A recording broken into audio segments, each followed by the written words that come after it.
Ready? Yeah, I'm ready to go, man. 9 questions, 3 layers, 1 person. Raso, what are you obsessed with right now?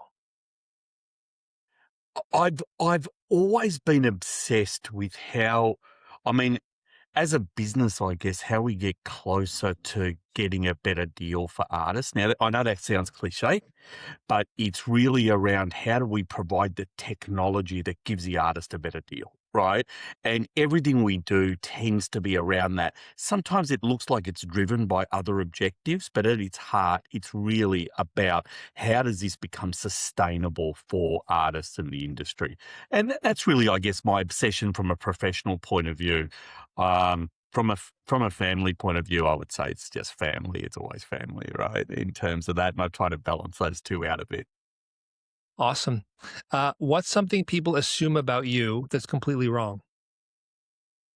Oh, that's a really good question. I think they assume that I'm 24/7 on business. And I really do try to separate and get some balance in what I do, right? And schedule both my day and family so that I have both. But I think when they first meet me and then talk to me, they think that I'm just, 24/7 obsessed. What's something you're terrible at?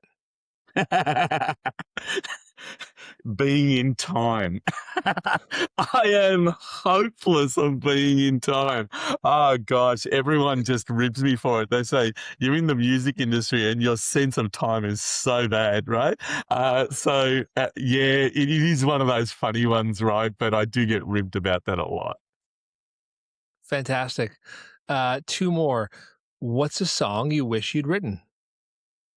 Oh, that's a really interesting question. I've never thought about it that way. I've thought probably more about bands and other things like that. I really grew up in the punk new wave era, and still today I would say at the core it's a stuff that I love, right? And I'm gonna go really strange here and say, just I'm a bit wacky sometimes on a couple of things. I'm gonna say the Fall Containers. I would have gone for that because that is just such, you listen to that song and you go, yeah, I really can't believe how simple that is, but how good a track that is. You're a product. On the front, there's a warning label for you. What does it say? um, you know what? I think it says honesty, right? So if you come and talk to me, you're not usually going to get something that's wrapped up in marketing or other elements like that. You're really going to hear it more like how I think it is. And I think that's a thing that, probably separates me, but even the leadership in our company, we really just try to be really upfront with people and honest as we go through the process. So I think it is a little bit about, mostly about that. So too honest. Oh, sometimes, too honest, I guess, but I don't think that's ever true in the long term. Mm. I think when you start off a relationship on, not necessarily being upfront with what you do or what you can do or what you're about, it ends up being more of a mess at the end. So I sort of, sometimes that can mean, those conversations. I'm less touchy-feely than maybe some of the sales guys in our team, if you like, right, from that side. But, I think it's a balance always. Amazing. Okay, so we're leaving your mind and we're going to go Yeah. into your heart now. Um, this is a more detailed question. I'm just going to read what I Mm, have. Take your time with the response.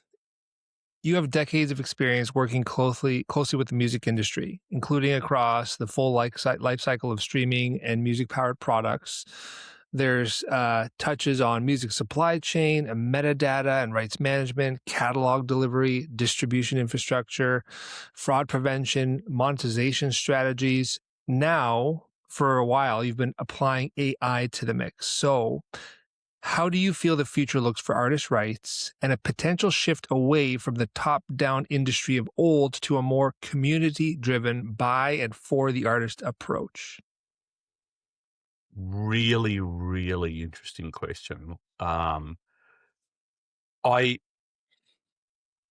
First of all, I do think there is a lot of, if I look at, say, the last even 6 months, I'm gonna say. So AI came in, everyone was a little bit like, shut everything down, if you like, shut conversations down. We don't wanna do anything from an AI perspective, certainly from an artist and rights holder's point of view. And often we're connected maybe more closely with the rights holders in a lot of cases, and some of those being independents through to the artists.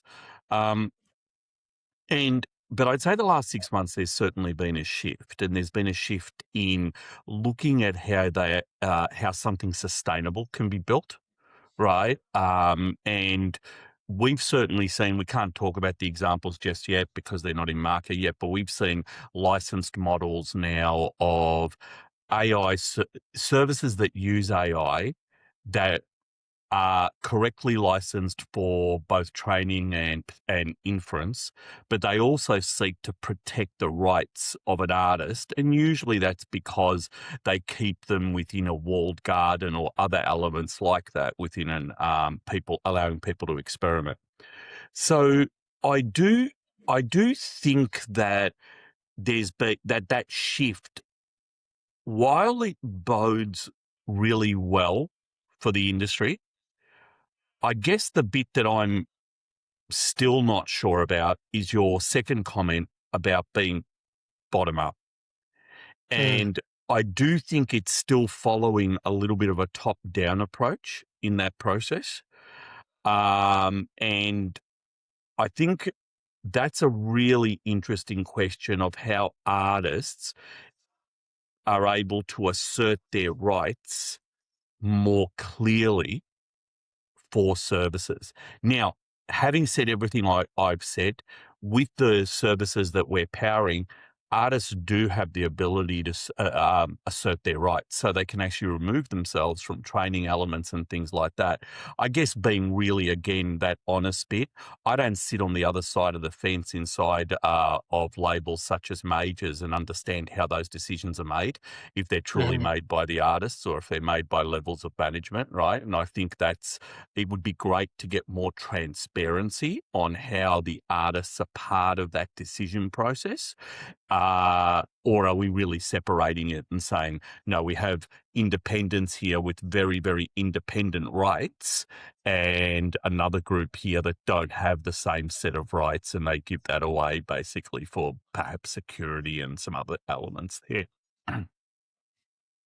So maybe a little bit of a long-winded question. I'll allow you to follow up on that and see what I didn't cover.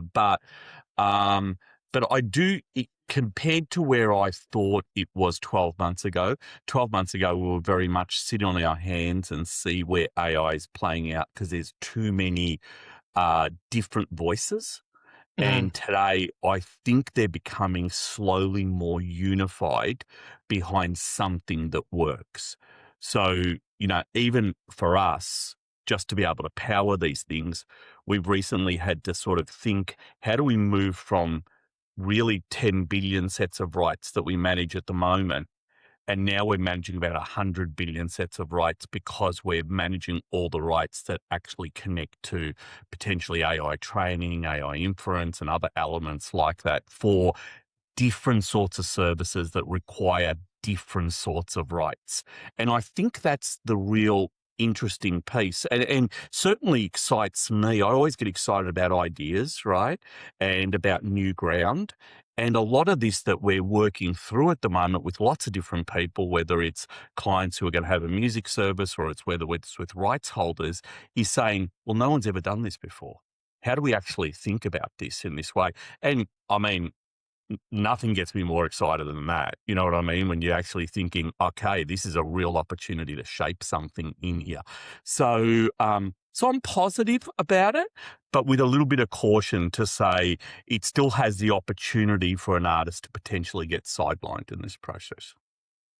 So, and I appreciate that fantastic response. Cautiously optimistic about the future of the Mhm. industry and artists retaining, if not maybe getting back some of their rights. Yeah. Excellent. Yeah, All yeah, right. I think so. Plus, I do think that in everything that we're seeing, artists, beyond training, retain elements of different works that might be created and other elements like that. So I think what we're going to see in the next 12 and probably 24 months is a lot of really innovative models that actually reward both the artist, and obviously the platform has to have some level of profitability there, and the various rights holders in the middle of that process. So I think it's ripe for that, and I actually think the rights holders, what we're seeing, they're up for that conversation. And rather than being, "No, no, no, here's how it's done," they're actually up for the conversation. So, that's part of my optimism on that process as well. Good. I love that. Appreciate it. Mm. Okay, so we've covered the head, we've covered the heart. Three for the soul to wrap up and go home. What are you still trying to get better at? Oh gosh, that's a really interesting question. You know, I'm gonna say if I separate a couple of different things there, there's obviously bits that my logical mind goes to in terms of I don't think I am ever I don't know if there's anything I am awesome at, because I think everything that I think about, I'm always thinking of the next lesson and how do I apply it in a really truthful way. I try to be very truthful internally. Um, and I think that's sometimes easier in business than in relationships, right? And I've been married for over 35 years and got three kids, and really, fantastic journey in my personal life. And I think even at that level, you go, okay, that's really interesting. After being married for that time, I think you still have to work on the same relationship pieces, maybe in a different way than you did earlier on. So I think, there is the aspect of communication and business and strategy. And I try to lean on, I think in some ways that's a little bit easier for me, because I Mhm. think you can lean on people that you reach out to and understand what their journey was, and try to understand what their thinking is through different parts of usually stressful processes that you're going through, and how do you actually get to an outcome from there. Uh, I don't think that's always as easy in personal life, because perhaps you get a bunch of different opinions. People could say they're the same thing, right? But I think in business they can be a little bit more qualitative, right, in terms of looking at the outcomes, and decide how do you actually approach these things. So definitely, I think both of those sides are equal.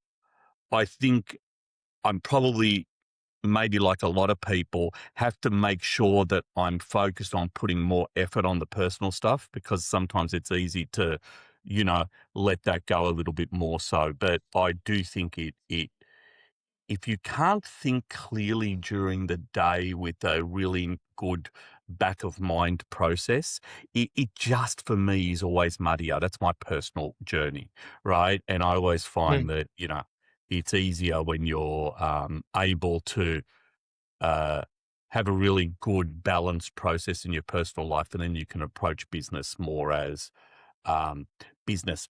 I'm a founder, so business is a little bit of my baby, right, as well. And I think that's different to maybe other CEOs, right, where they haven't been the founders. And sometimes that's a good and bad thing, right, in that process as well. Yeah.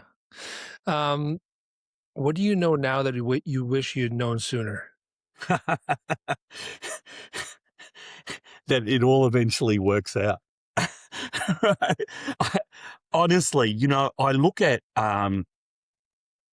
certainly from a business and professional side, I look at our journey over the time, and I recently someone else recently wrote an article, and I sort of talked about some things that I don't often talk about, but around areas both in terms of growing up, and I really grew up in my parents immigrated from Italy but met in Australia, and then, my my sisters and myself were born here. And that really, for them, made them risk averse because they grew up at the tail end or through the Second World War. So it was always about what's on the table, what's the next thing there, how do you actually make sure that you're never in a position like this again from a risk perspective. In a way, I was lucky there because I connected to a lot of different people and sought out people and went to different, I guess, presentations and read books that expanded my mind beyond that. And I'd say I was the opposite of that.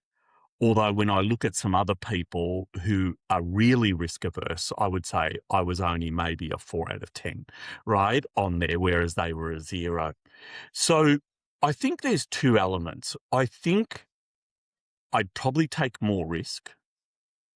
And I'll give you an example on that. When I had to pitch, I think we had probably 150 pitches for capital before we ever got someone who would put in $1. And that was a really tough gig because we'd actually built a business that actually was producing revenue and doing all these other things. And I learnt later on that sometimes you're better off not having revenue than having revenue, right? But I was a little bit naive in that process there. And as we built that out, right, and got that, I guess, humming along, we then were able to bring in some further capital and we got a fairly decent raise of many millions of dollars. And I do remember Will, who's now our chairman, who was a principal of one of the firms, VC firms, he said, okay, Con, here's the money, it's in the account. He goes, I say this to everyone, it's not Christmas, it's not Santa Claus, right? Type of deal. And he didn't realize that I'm probably the opposite of that because probably about 2 or 3 months later, he came back and said, listen, I think we need to spend faster, right? And this is where I say my risk averseness probably would have meant that we got more and more opportunities. Now, why did I say it always works out? Because I look at some of the things along our journey, and along our journey, there was a lot of things that went wrong. But amongst those things that went wrong, there was enough little things that went right that got us to the next part of the journey. It might have been the next raise, or it might have been giving us enough hope that says, you know what, this thing can work, or this idea is okay. And when I look back, I can see that really clearly. But when you're in the middle of it, you can never see that. It looks like this is a make or break moment. So I think those two things together would mean that we move faster. Now, I'm not really a look behind guy, to be honest, right? I sort of think, you know what, they worked out because that's the way they worked out, and we're in a good position to move forward. And I tend to be a bit more forward looking than real view window type of stuff. Wrap us up, Con, with what does choosing love mean to you? Oh, that's a really interesting question. I think that at the end of the day, that means the decisions that you make, that you can really hold true to your heart to be decisions that you are making for love, for the people that you love, for the people around you. I think that as humans, we're really good sometimes at justifying why we make certain decisions. And, I know that often those things are around time and splitting up time between things that all are screaming for your priority. And I do think you have to be extraordinarily truthful to yourself to actually say, what do you value? I think it's easier as you get older, right, to understand that a little bit more than, say, if I look back to my 22-year-old who thought that everything was invincible and it would all work out, right, in that process. And I think that generally speaking, I've tried to be that, but I think the journey has been together with my wife that she clearly understands as well what we're trying to do.